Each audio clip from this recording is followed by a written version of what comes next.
Gacy, A Life in Numbers by Anton. 3 children. You were the middle one, sandwiched between two sisters. You were the only boy, but you were never good enough. Never clever enough, never strong enough, never man enough. 4 years of age, when your father took a belt and beat you with it. Your earliest memory. 4-1. Fingers and a thumb curled into a fist when there weren't any belts or brooms or shoes to hand.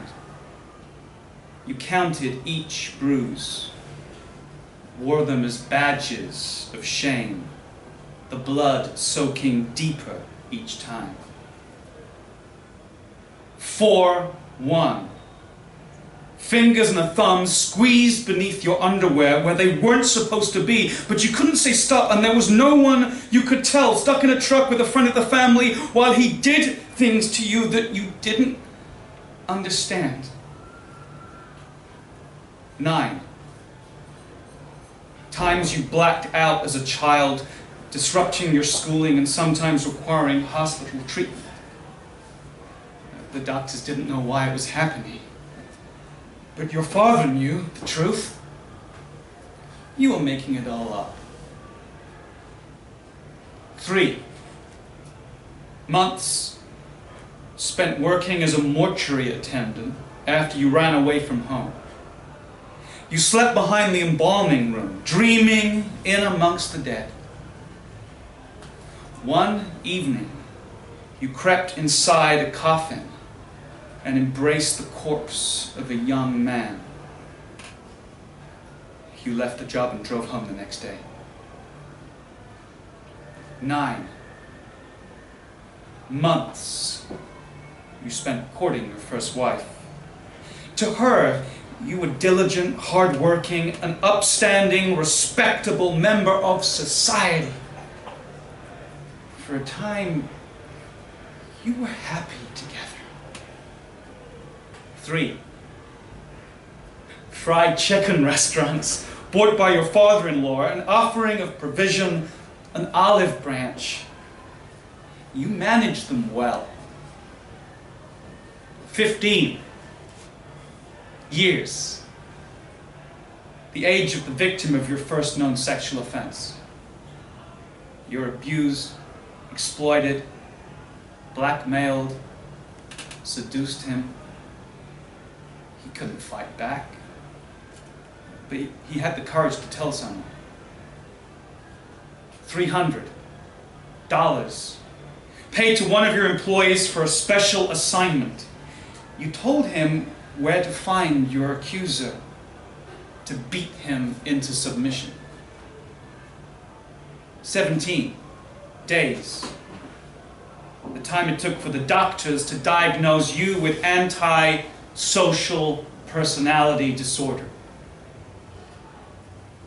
10 years, the length of your sentence.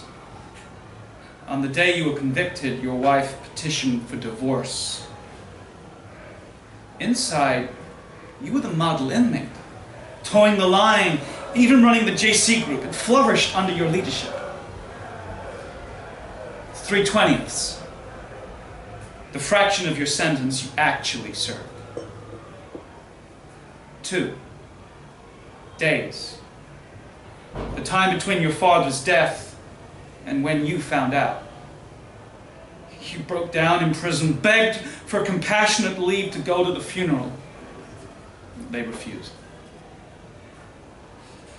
8213 West Somerdale Avenue, the home you shared with your second wife, the land you would transform into a burial site. 8 the times you plunged the knife into the first boy's chest. You thought he was attacking you, so you defended yourself. You went too far, but it felt good. It made you feel things you never felt before. 2. Places set at the breakfast table that morning. He had been using the knife to slice bread and bacon. You left the places unused and unattended while you dragged the body into the crawl space. 1972 to 1978, the span of your career. 29 bodies found under your house, strangled, buried in dirt and mud, quicklime and cement. You used boys from your chicken business to dig the graves because you couldn't be bothered to do it yourself. 4 more bodies dumped in the Des Plaines River. 19, their average age. 12/22/78, the date of your confession. 300 hours, time you spent in psychiatric evaluation.